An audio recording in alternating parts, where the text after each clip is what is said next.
Invitado al teólogo Fernando Torres Millán, educador e investigador social, para hablar un poquito del Papa. Y mi primera pregunta, buenos días. Buenos días, Silvia. Gracias por venir a madrugar con Gracias nosotros. a ustedes por invitarme. Bueno, mi primera pregunta tiene que ver con que tan cuestionada está siendo su visita, tan cuestionado ha sido por algunos miembros de la Iglesia Católica ortodoxos, y este señor no quería ser Papa. Bueno, no quería ser Papa en el momento anterior cuando se eligió al Papa Benedicto. Ajá. Estuvo muy cerca y decidió declinar su aspiración para que Benedicto saliera como Papa.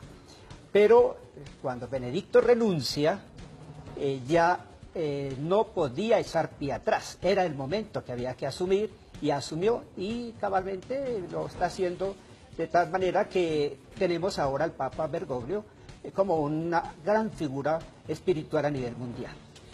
Diferencia entre los dos papas. El Papa Benedicto es ante todo un intelectual, un profesor de teología, que asesoró durante 30, 40 años al Papa Juan Pablo II en aquel espacio que tiene que ver con el cuidado del dogma, de la doctrina de la Iglesia, el que está atento a que no se desviara ni un milímetro de la ortodoxa. Ese fue el trabajo principal que hizo el cardenal Ratzinger al lado de Juan Pablo II.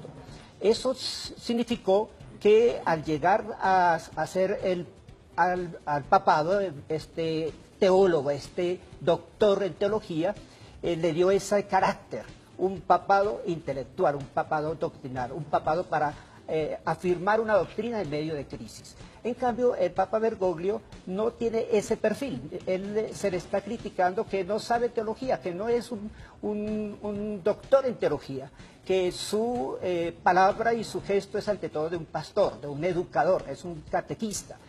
Se mueve muy bien con las multitudes y maneja extraordinariamente bien la cercanía a la gente.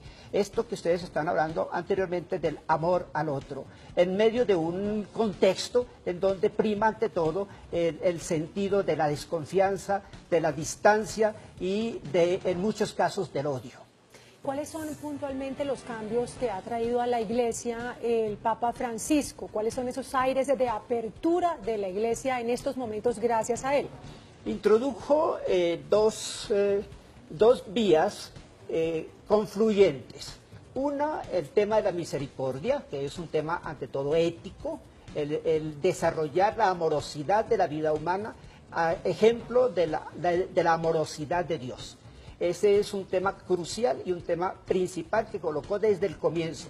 Nunca antes habíamos tenido tanto énfasis en el discurso sobre la misericordia, a partir de la misericordia divina que los seres humanos podemos desarrollar. Y el segundo camino confluyente con el anterior es el tema de las periferias. Las periferias existenciales, las periferias sociales, las periferias que están conmoviendo al mundo.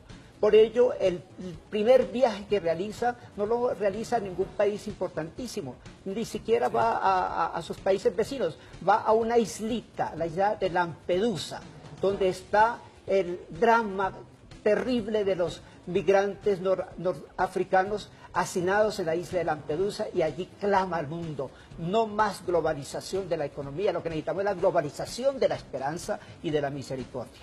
Fernando, ¿usted se imagina, usted es investigador social, se imagina un mundo sin Papa católico? ¿O podríamos llegar Bueno, allá? yo creo que lo que está sucediendo es una transformación del papado, ¿no? Estamos viendo cómo una antigua institución con carácter imperial se va transformando hacia una institución con el carácter de servicio al mundo, de escucha al mundo, de solidaridad con los que más sufren, de expresar una cercanía que le permita a toda la humanidad escuchar los clamores de los pobres y los clamores de la naturaleza, de la madre tierra. O sea, lo necesitamos. Bueno, Un jefe de Estado católico. una reflexión, no para un teólogo, sino para un lingüístico.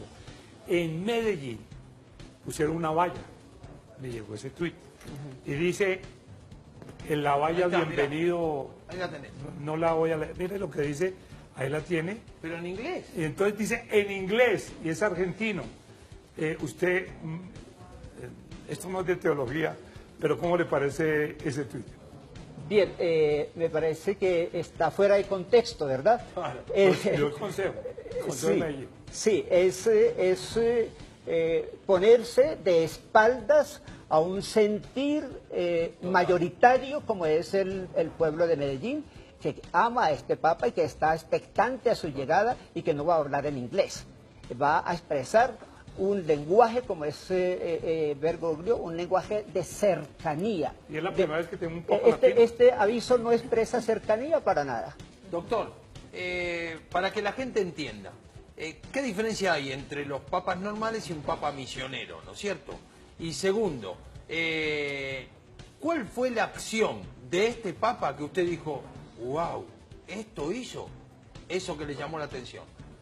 Sí, hubo dos hechos muy importantes, este del viaje a Lampedusa y la primera Semana Santa en el Vaticano que ofició el Papa Francisco, cuando lavó los pies de personas, entre comillas, excluidas del horizonte católico, como es un musulmán, como es una mujer, como son la gente que tradicionalmente no estaban en esos ámbitos celebrativos, litúrgicos de ¿A Semana usted lo Santa. llamó la atención para bien o para mal?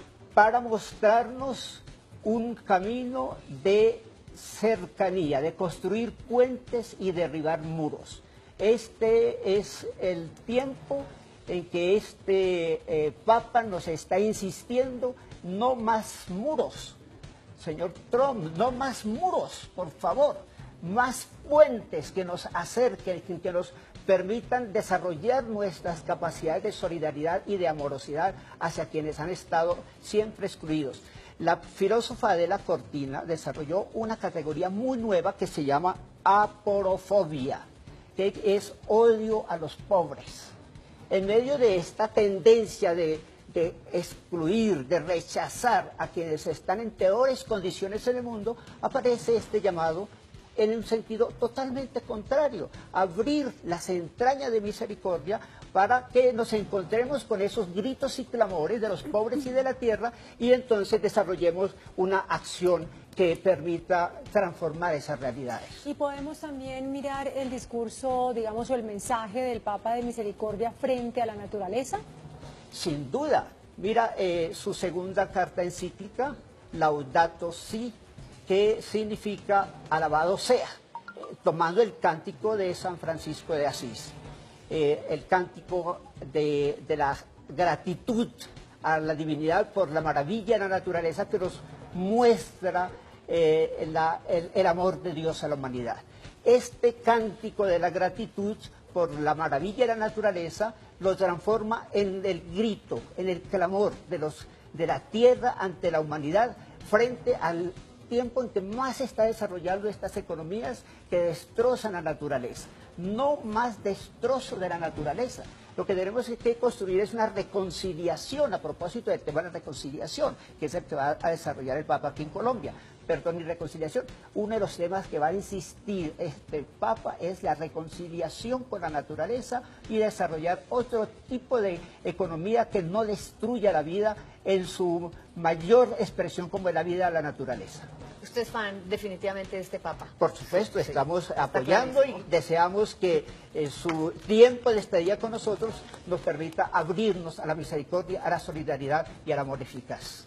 Muchas gracias, profesor Fernando Qué Torres, lindo. por estar aquí acompañándonos con Muy este lindo, me conocimiento.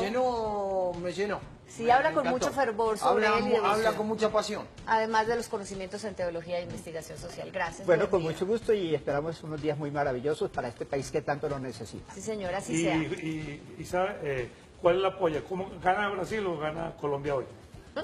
Espero que gane Colombia. ¿Cuánto es la polla? 1-0. 1-0. Sí, bueno, en 7:26 minutos de la mañana, después de la pausa, les traemos más información sobre ¡Deporte! deportes internacionales, clima, cultura, bienestar, pero...